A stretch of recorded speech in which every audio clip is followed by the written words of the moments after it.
Okay, again good morning to all. सभी को good morning. चलिए आज अपन स्टार्ट करते हैं नेक्स्ट टॉपिक। और नेक्स्ट टॉपिक है आपका वलय का अभिलक्षण। इसी रिंग के अंदर ही है ये आपका वलय का अभिलक्षण क्या होता है, पहले हम ये देखेंगे और उसके बाद वलय के अभिलक्षण पर बेस्ड थ्योरम्स करेंगे। दो इम्पॉर्टेंट थ्योरम हम करेंगे वलय के अभिलक्षण की, और उससे पहले पढ़ेंगे वलय का अभिलक्षण, पूर्णांकीय प्रांत तथा क्षेत्र का अभिलक्षण। तो सबसे पहले वलय का अभिलक्षण क्या होता है। कोई भी वलय ले ली हमने, कोई भी रिंग ले ली R प्लस डॉट, ठीक। R प्लस डॉट अगर हमारे पास कोई भी रिंग है तो इसका अभिलक्षण होगा वह छोटे से छोटा धनात्मक पूर्णांक स्मॉल n, न्यूनतम धनात्मक पूर्णांक स्मॉल n, जिसके लिए n dot a is equal to 0। क्या होगा अभिलक्षण, देखिए वलय R, समुच्चय R का हर एलिमेंट उस n से गुणन संक्रिया करे तो आपके पास आंसर आना चाहिए योग तत्समक अवयव। प्रत्येक a के लिए हमें एक ऐसा न्यूनतम धनात्मक पूर्णांक चाहिए होता है जिसके लिए n डॉट a की वैल्यू आपको क्या मिले, 0 मिले। जहां 0 क्या है, जहां 0 है आपका योग तत्समक अवयव। तो हमें यहाँ 0 से मीनिंग 0 का मतलब क्या समझ में आना चाहिए, क्या ध्यान में रखना चाहिए कि योग तत्समक अवयव आना चाहिए। अगर संक्रिया कोई और है तो उसका तत्समक होगा। अभी साधारण योग है और साधारण गुणा है, तो अभिलक्षण क्या होगा, अभिलक्षण होगा वो छोटे से छोटा धनात्मक पूर्णांक जिसके लिए उस पूर्णांक को आप वलय के प्रत्येक एलिमेंट से संक्रिया कराएं तो आपको गुणन संक्रिया कराएं तो आपको योग तत्समक अवयव मिलना चाहिए। n dot a is equal to 0 होना चाहिए फॉर ईच a के लिए। n वो छोटे से छोटा धनात्मक पूर्णांक होता है। जैसा आपको याद हो, हमने अवयव की कोटि निकाली थी। किसी भी एलिमेंट का ऑर्डर जब हम निकालते हैं तो क्या होता है, एलिमेंट का ऑर्डर, किसी एलिमेंट a का ऑर्डर अगर मुझे निकालना है तो क्या मतलब होता है a के ऑर्डर का, या कैसे निकालते हैं हम किसी भी एलिमेंट का ऑर्डर। तो किसी भी एलिमेंट का ऑर्डर होता है वह छोटे से छोटा धनात्मक पूर्णांक जिसके लिए a की पावर m तत्समक e के बराबर हो जाए। दैट मीन्स हम a की a से न्यूनतम बार, हम a की a से न्यूनतम कितनी बार संक्रिया कराएं कि हमें संक्रिया का तत्समक अवयव मिल जाए। तो वो जो न्यूनतम बार हम ऑपरेट करवाते हैं उसी को हम एलिमेंट का ऑर्डर कहते हैं। जैसे a की a से मैं न्यूनतम n बार संक्रिया करा रही हूं, तो ये n बार संक्रिया कराने पर मुझे मिला संक्रिया का तत्समक अवयव। तो ये जितने टाइम मैंने यहाँ a लिखा हुआ है वो ही उसके ऑर्डर को रिप्रेजेंट करेगा, और जिसे हम शॉर्ट में लिखते हैं a की पावर n बराबर e। That means order of a is equal to n। तो वैसे ही यहाँ अभिलक्षण भी क्या होगा, अभिलक्षण भी वह न्यूनतम धनात्मक पूर्णांक होगा जिस पूर्णांक की संक्रिया आप, कौन सी संक्रिया, गुणन संक्रिया, जिस पूर्णांक की आप गुणन संक्रिया वलय के प्रत्येक अवयव से कराएंगे तो आपको हर बार क्या मिलेगा, योग तत्समक अवयव। न्यूनतम बार संक्रिया कराएंगे आपको मिलेगा तत्समक अवयव। और कौन सा तत्समक अवयव, ये यहाँ पर बहुत जरूरी है, योग तत्समक मिलना चाहिए। n वह न्यूनतम धनात्मक पूर्णांक होगा।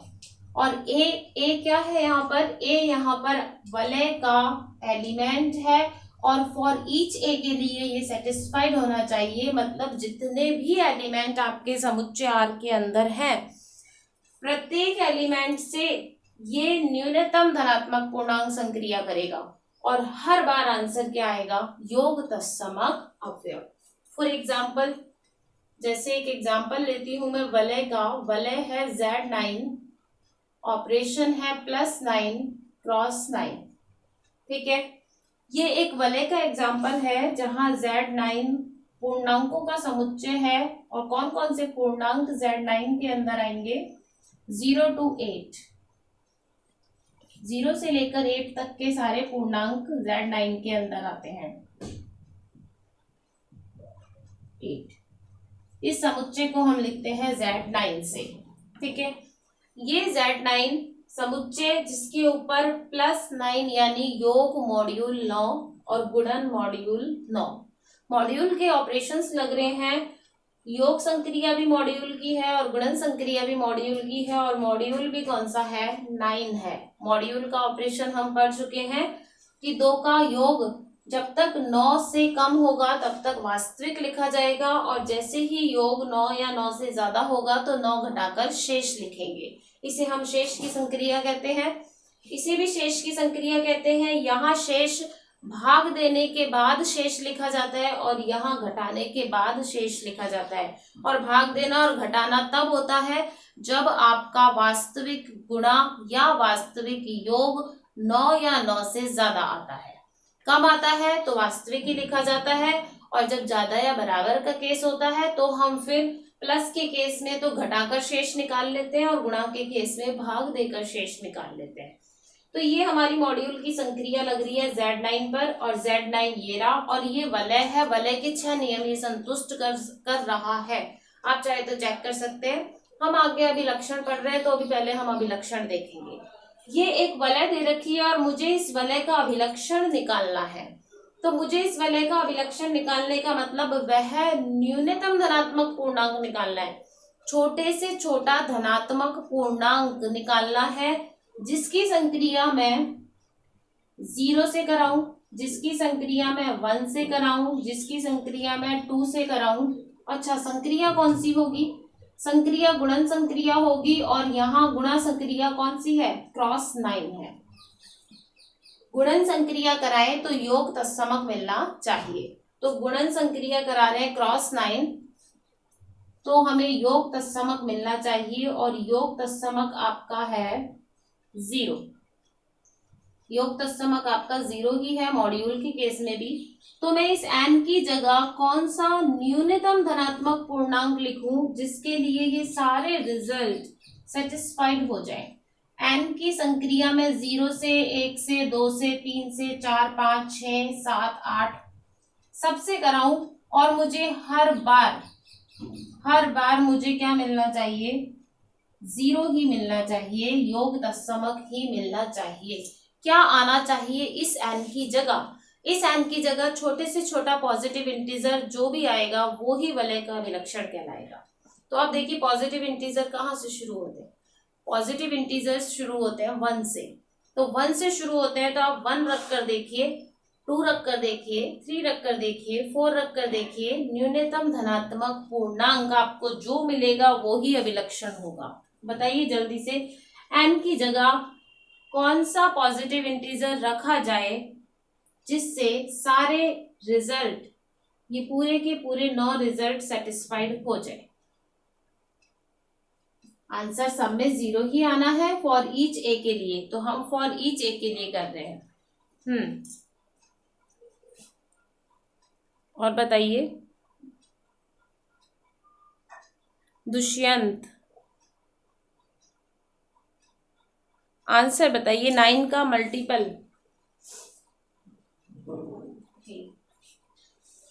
देखिए आप n की जगह 1 रखेंगे, पहला वाला सेटिस्फाइड हो जाएगा, क्योंकि हम पहले तो गुणा ही करेंगे ना। 1 को 0 से मल्टीप्लाई किया, 0 आ गया, हो गया सेटिस्फाइड।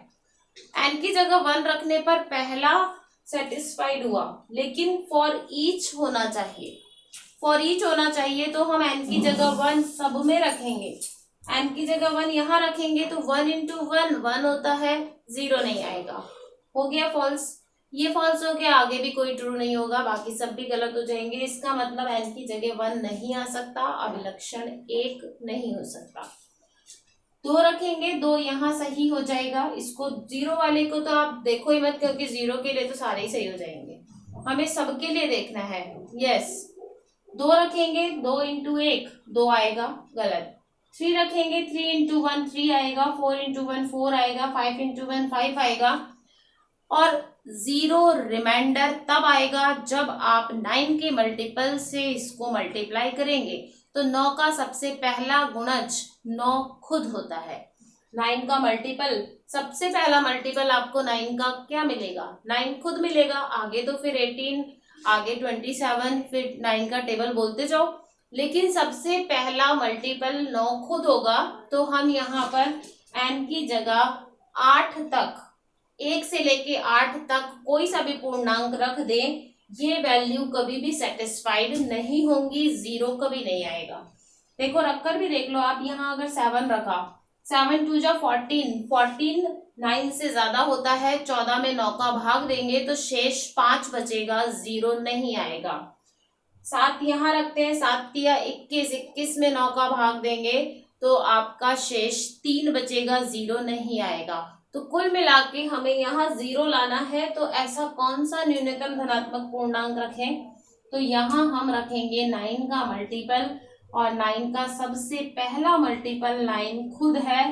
तो अब आप रखकर देखिए 9, 8 तक काम नहीं चला, 1 से लेके 8 तक कोई से भी पूर्णांक से यहाँ अभिलक्षण नहीं निकला, तो हमने अगला पूर्णांक रखा 9, और 9 रखने के बाद देखिए 9 इंटू 0 0, 9 इंटू 1 9, 9 इंटू 1 9 होता है, और 9 में 9 का डिवाइड देंगे तो रिमाइंडर आएगा 0।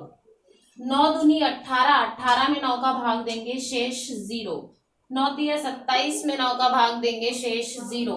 36 में 9 का भाग देंगे शेष 0। 45 में, 54 में, 63 में, और 9 8 जा 72 में 9 का भाग देंगे तो हर बार शेष आएगा 0।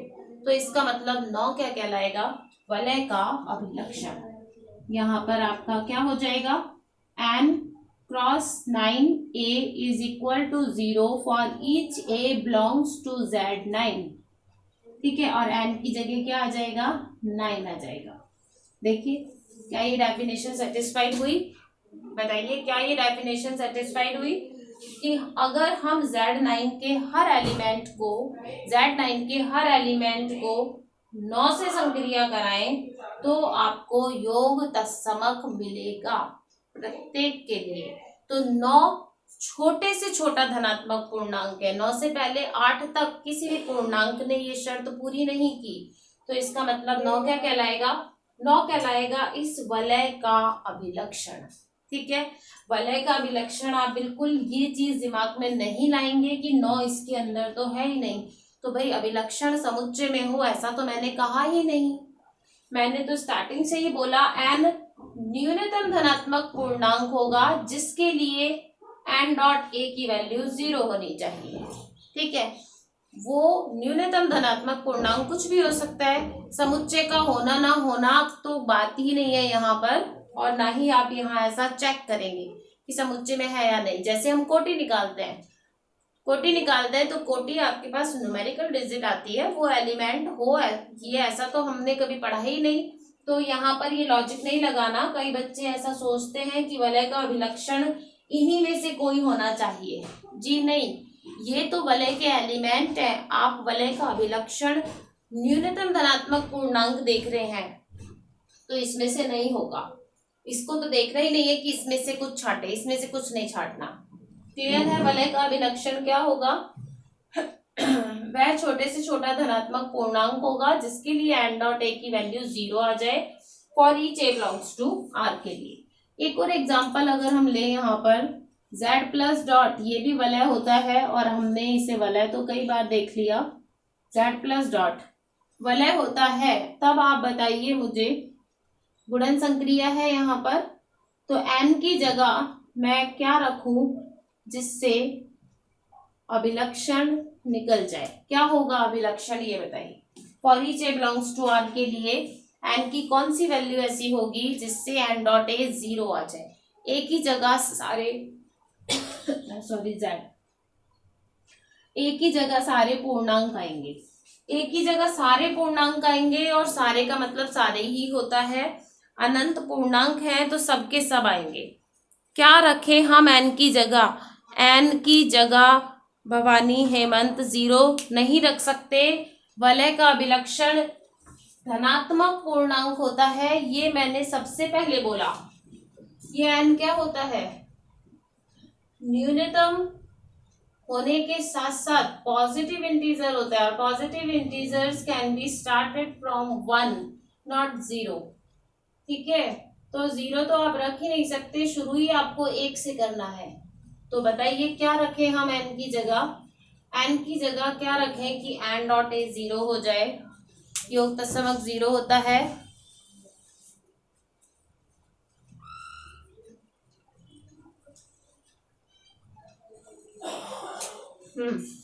क्या रखा जाए n की जगह? एंड की जगह आप चेक कीजिए 1 2 3 4। अच्छा, यहाँ ए की जगह कोई भी एक नंबर ले लीजिए, अगर आपको ऐसी दिक्कत है तो ए की जगह मैंने ले लिया 2। ठीक है, अब एन की जगह में क्या रखूं, यानी 2 को मैं किससे गुणा करूं कि 0 आ जाए? क्या ऐसा पॉसिबल है कि 2 को किसी पॉजिटिव इंटीजर से गुणा करने पर 0 आए? नहीं है। आप n की जगह 1 2 3 4 5 6 7 8 अप टू इंफिनिटी कुछ भी रख दो, 0 नहीं हो सकता। 0 नहीं हो सकता क्योंकि n पॉजिटिव इंटीजर है, ये ऑलरेडी पॉजिटिव इंटीजर है, तो 2 नॉन जीरो का प्रोडक्ट कभी भी 0 नहीं होता, ये हम जानते हैं। तो ऐसे केस में आपको यहाँ पर कोई n प्राप्त नहीं हो रहा, कोई न्यूनतम धनात्मक पूर्णांक ऐसा नहीं है जिसके लिए n dot A equal to 0 हो जाए, ऐसे किसी n का अस्तित्व नहीं है। तो वलय का अभिलक्षण क्या कहलाएगा? तो वलय का अभिलक्षण शून्य या अनंत कहलाएगा। जैसा हम ऑर्डर में निकालते हैं, अगर किसी एलिमेंट का ऑर्डर नहीं निकल रहा, किसी एलिमेंट का ऑर्डर नहीं निकल रहा, तो ऑर्डर क्या कहलाता है? तो ऑर्डर अनंत या फिर शून्य कहलाता है। बिल्कुल सेम एज यहाँ वलय का अभिलक्षण भी क्या कहलाएगा? अनंत या शून्य। ऐसे n का अस्तित्व नहीं है, तब वलय का अभिलक्षण, वलय का अभिलक्षण क्या हो जाएगा? या तो अनंत कह दो या शून्य कह दो। वलय का अभिलक्षण या तो शून्य कहलाता है या अनंत कहलाता है। किस केस में? जब ऐसे किसी n का अस्तित्व नहीं होता है। अगर ऐसे किसी n का अस्तित्व नहीं है तो अभिलक्षण हम शून्य या अनंत कहते हैं, और अगर हो जाता है, मिल जाता है वैल्यू, तो वो न्यूनतम वैल्यू ही वलय का अभिलक्षण कहलाती है। क्लियर है यहाँ तक? बताइए, वलय का अभिलक्षण आ गया समझ में। फिर अभी हम पूर्णांकीय प्रांत और क्षेत्र का अभिलक्षण भी देखेंगे। आ गया समझ में? अच्छा, इसी के साथ अगर मुझे यहाँ हर एलिमेंट का ऑर्डर निकालना हो, हर एलिमेंट का मुझे ऑर्डर निकालना हो, कोटि निकालनी हो, तो कोटि निकालना तो हम सीख चुके हैं। कोटि निकालनी हो तो क्या होगी कोटि, ये देख रहे हैं। अच्छा, कोटि निकालने के लिए संक्रिया कौन सी? योग वाली या गुणा वाली? योग वाली या गुणा वाली? जल्दी बताइए, कौन सी संक्रिया के लिए हम कोटि निकाल के देखें? बताइए, प्लस या डॉट? प्लस के लिए। क्यों? गुणा के लिए नहीं देख सकते क्या कोटि? गुणा के लिए नहीं देख सकते कोटि? संक्रिया तो यहाँ क्रॉस भी है, फिर हम गुणा के लिए कोटि क्यों नहीं देख रहे हैं? देखिए, एक रीजन बताती हूँ आपको लॉजिकली। इसे आप वलय बोल रहे हैं, ठीक है, और जब हम एलिमेंट की कोटि निकालते हैं तो एलिमेंट किसका होता है? ग्रुप का। क्या हेडिंग थी आपके वहां पर चैप्टर के अंदर जब हमने कोटि पढ़ा था? ग्रुप के अवयव की कोटि। आप जब ऑर्डर निकालते हैं किसी एलिमेंट का, तो वो एलिमेंट होता किसका है? एलिमेंट होता किसका है? ग्रुप का होता है, ठीक है। किसी भी एलिमेंट का अगर आप ऑर्डर निकाल रहे हैं तो वो एलिमेंट किसका है? ग्रुप का है। ग्रुप के किसी एलिमेंट का ऑर्डर पढ़ा था हमने, तो यहाँ ग्रुप के किसी एलिमेंट का ऑर्डर निकालना सीखा हमने। और इस वलय में से ग्रुप क्या है? इस वलय में से ग्रुप क्या है? इस वलय में से ग्रुप केवल ये है। इस वलय में से ग्रुप कौन सा है? ग्रुप होता है फर्स्ट ऑपरेशन। पढ़ा है ना हमने, रिंग की डेफिनेशन क्या कहती है? रिंग की डेफिनेशन कहती है फर्स्ट ऑपरेशन, शुरू के 4 नियम आबेली ग्रुप होता है। 5वां नियम संक्रिया सहचारी होती है, और 6ठा नियम गुणांक योग पर बंटनशीलता। तो दूसरी संक्रिया ग्रुप होती ही नहीं है। जब दूसरी संक्रिया ग्रुप नहीं होती तो दूसरी संक्रिया के लिए हम अवयव की कोटि नहीं निकालेंगे। ठीक है। फर्स्ट ऑपरेशन ग्रुप होता है और ग्रुप के नियमों को संतुष्ट करता है, इसीलिए हम यहाँ पहली संक्रिया प्लस के लिए ही ऑर्डर निकालेंगे, गुणा के लिए ऑर्डर नहीं निकालेंगे। क्लियर है। रिंग में से, इस पूरी रिंग में से ग्रुप केवल ये है और ग्रुप केवल ये है, तो इस ऑपरेशन के लिए ही आप कोटि निकालेंगे। ठीक। अब इस ऑपरेशन के लिए जब हम एलिमेंट की कोटि निकालेंगे तो हमें इसका तत्समक पता होना चाहिए और इसका तत्समक क्या है, 0 है। ठीक है। तो 0 का ऑर्डर 0 ही होता है, तत्समक की कोटि 0 का ऑर्डर 1 होगा, तत्समक की कोटि 1 होती है और केवल तत्समक ही ऐसा एलिमेंट होता है जिसकी कोटि 1 होती है। तो तत्समक को छोड़ के यानी 0 को छोड़ के बाकी सबका ऑर्डर अगर निकालूं तो देखिए 1 का ऑर्डर निकालना है तो 1 की 1 से तब तक संक्रिया कराएंगे जब तक संक्रिया का तत्समक 0 नहीं मिल जाए। 1 की 1 से तब तक संक्रिया कराएंगे जब तक संक्रिया का तत्समक अवयव 0 नहीं मिल जाए। ठीक है। देखिए 1 में 1 को कौन सी संक्रिया कराएंगे, प्लस 1 में 1 को जोड़ा 2, 0 नहीं आया, 3, 4, 5, 6, 7, 8, 9 और 9 होते ही शेष आ गया 0। ठीक है।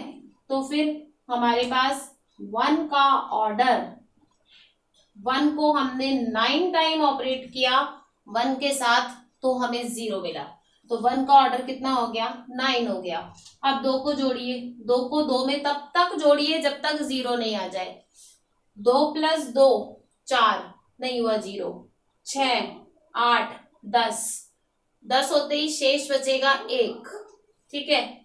12, 14, 16, 18।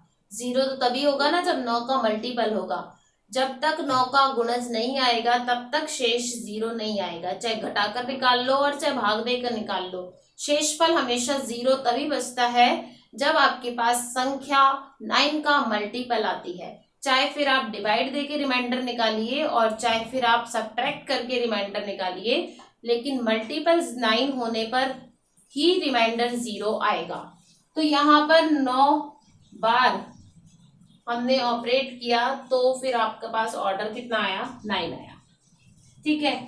फिर 3 की कोटि निकालनी है, 3 + 3 6 और 3 9, 3 आ जाएगा।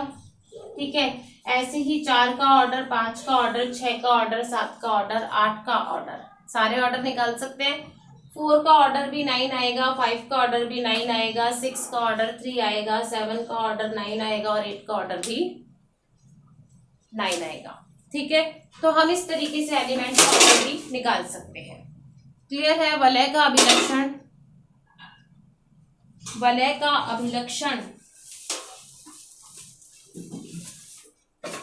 बताइए। नेक्स्ट आगे देखिए, पूर्णांक के प्रांत या क्षेत्र का अभिलक्षण। ओके।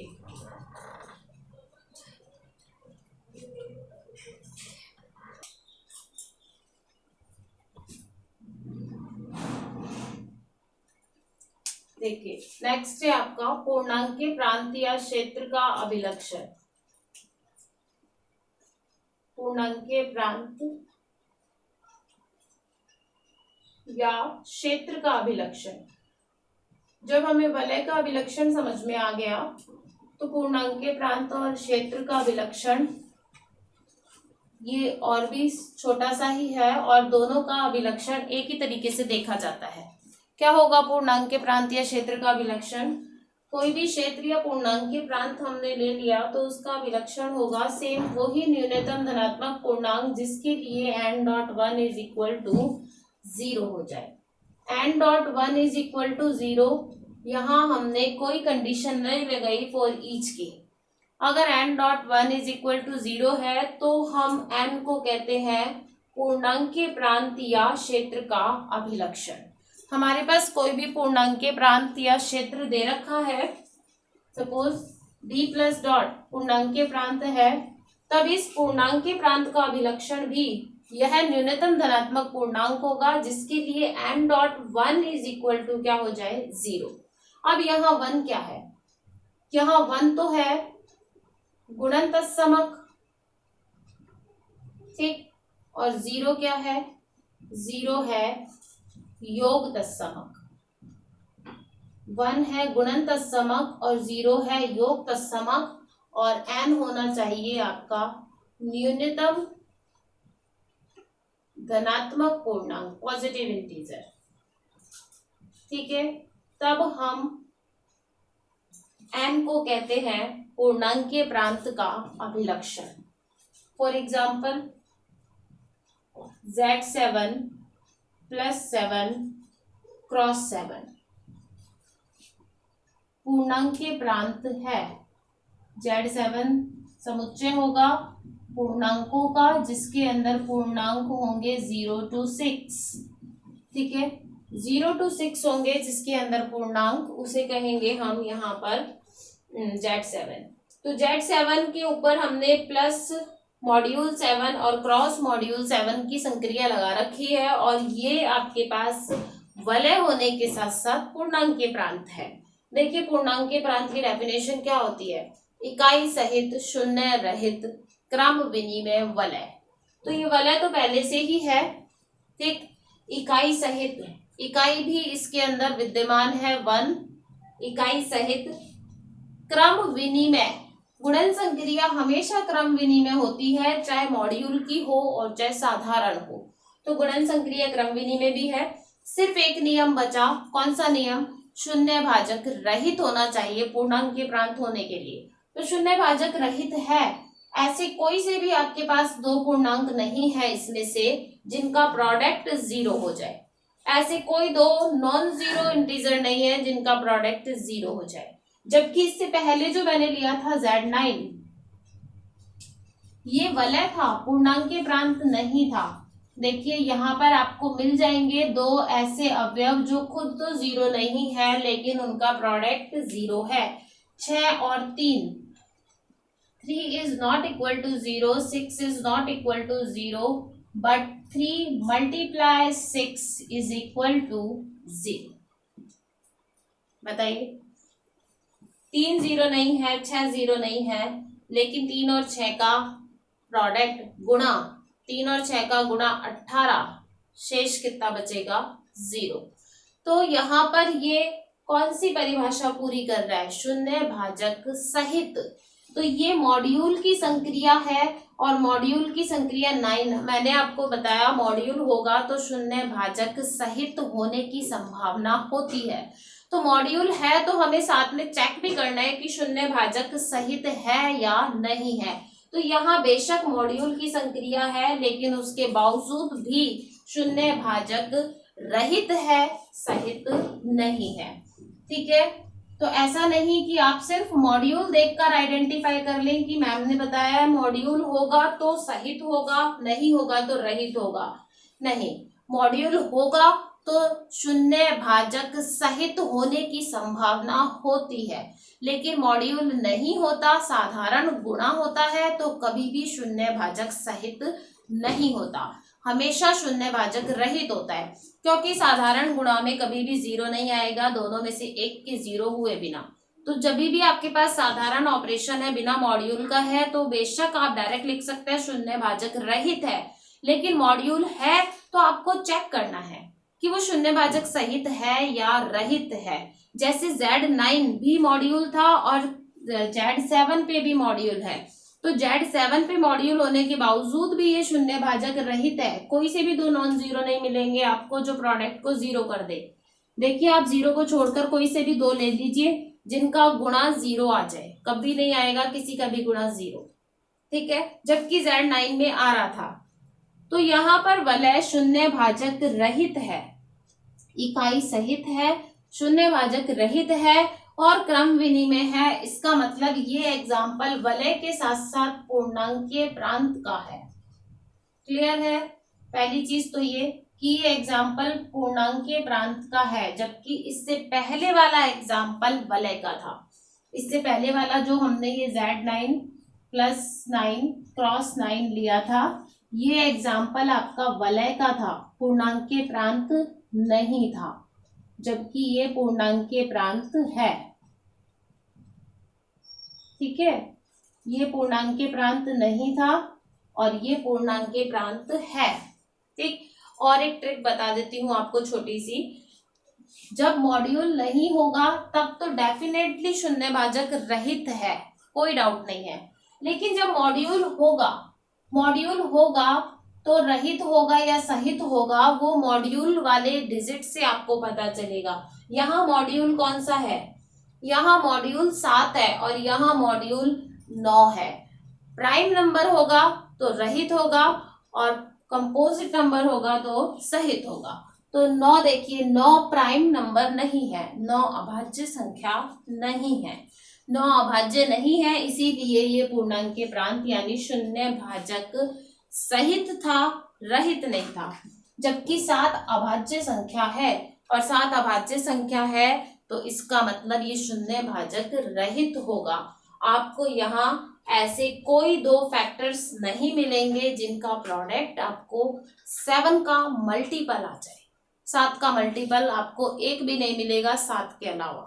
ठीक है, जबकि यहाँ पर 3 और 6 2 का गुणा आपको ऐसा मिल रहा था जो 9 का गुणा जा रहा था, लेकिन यहाँ आपको कोई सा नहीं मिलेगा क्योंकि 7 अभाज्य संख्या है, 9 अभाज्य संख्या नहीं थी। चलिए आगे ज्यादा कंफ्यूज ना होते हुए हम इसको कंटिन्यू करते हैं। तो ये एक पूर्णांकीय प्रांत का एग्जाम्पल है और मुझे इसका अभिलक्षण निकालना है, पूर्णांकीय प्रांत का अभिलक्षण निकालना है। तो सबसे पहले मुझे गुणन का तत्समक पता होना चाहिए और गुणन का तत्समक 1 है, योग का तत्समक 0 है। तो n क्रॉस मॉड्यूल 7, संक्रिया डॉट की जगह कौन सी आएगी? क्रॉस 7, 1 = 0। ठीक है, डेफिनेशन लिख ली, बिल्कुल सेम एज इट इज, संक्रिया जो है वो लगा दी। अब मुझे इस n की वैल्यू चाहिए, वह न्यूनतम धनात्मक पूर्णांक चाहिए जिसके लिए n क्रॉस 7 1 की वैल्यू 0 आ जाए। तो अब n की जगह रखिए न्यूनतम धनात्मक पूर्णांक, सबसे पहला 1 रखेंगे।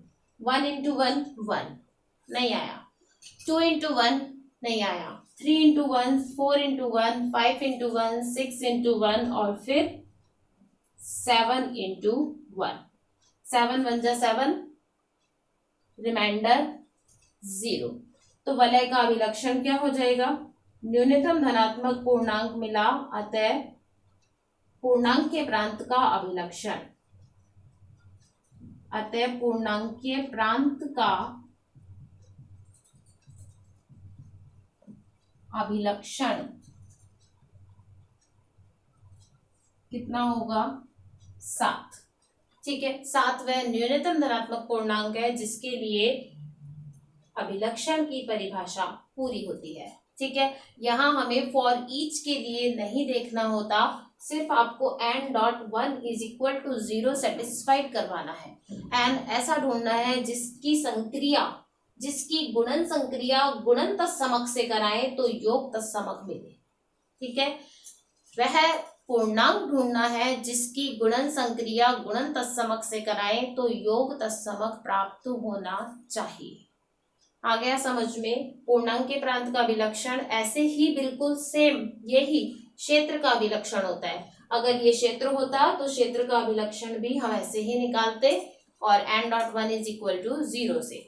तो पूर्णांकीय प्रांत के अभिलक्षण में और वलय के अभिलक्षण में छोटा सा क्या अंतर है कि वलय का अभिलक्षण बोलेंगे तो यहाँ a आएगा और फॉर ईच a के लिए होना चाहिए, जबकि पूर्णांकीय प्रांत का अभिलक्षण देखेंगे तो फिर यहाँ पर a की जगह 1 होगा, गुणन तत्समक अवयव, और 1 से प्रोडक्ट इसका कितना आना चाहिए? 0 आना चाहिए। ठीक है, अब अगर हम 0 को छोड़कर बाकी सबकी कोटि निकालते हैं, 0 को छोड़कर बाकी सबकी कोटि निकालते हैं तो बाकी सबकी कोटि 7 आएगी। तो 0 के अलावा अशून्य अवयव की कोटि 7 होगी। अशून्य अवयव के अलावा जीरो के अलावा यानी अशून्य अवयव नॉन जीरो एलिमेंट्स की योग ग्रुप के लिए अगर हम कोटि निकालते हैं तो 1 की कोटि भी 7 होगी, 2 की भी, 3 की भी, 4 की भी, 5 की भी और 6 की भी। सबकी कोटि 7 ही आएगी, आप निकाल के देखिएगा। तो यहाँ से एक वेरी इंपॉर्टेंट रिजल्ट क्या आता है, एक इंपॉर्टेंट रिजल्ट यहाँ से यह आता है कि पूर्णांकीय प्रांत में अशून्य अवयव की जो कोटि होती है वो ही वलय का अभिलक्षण होता है। पूर्णांकीय प्रांत में अशून्य अवयव की जो कोटि होती है वो ही पूर्णांकीय प्रांत का अभिलक्षण होता है, ठीक है। और वो या तो फिर आपके पास अखंडनीय यानी अभाज्य संख्या होती है या फिर कोटि 0 या अनंत होती है।